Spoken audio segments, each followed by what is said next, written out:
You might be asking yourself, what does financial planning have to do with productivity? Great question. The answer is more than you realize.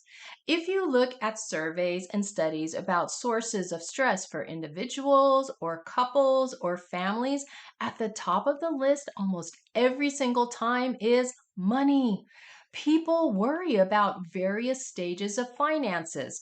We worry about the bills this month, the bills in the upcoming months, current medical coverage and expenses, saving for an event like a wedding, saving for a major purchase like a house or a car, the kids' future tuition expenses, the kids' tuition expenses this semester or this month, saving for retirement, medical coverage and expenses in retirement, aging with a disability or in a facility.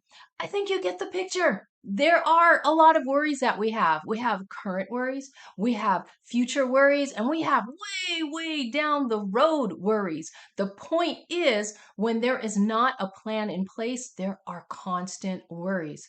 And when your mind is weighed down by worries as big as long term money, your finances, it can bring your productivity levels in both your professional and personal lives to a molasses like slowdown or even a crashing halt. This is why it's so important to have a financial plan. If you're in debt, what's your plan to end it?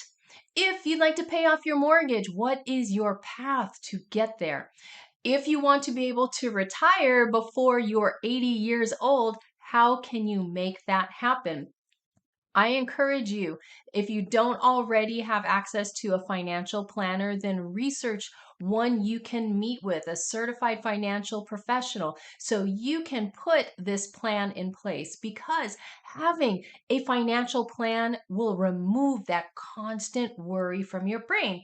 And having that worry removed will allow you to focus even better in everything that you do, which will improve your time management and productivity.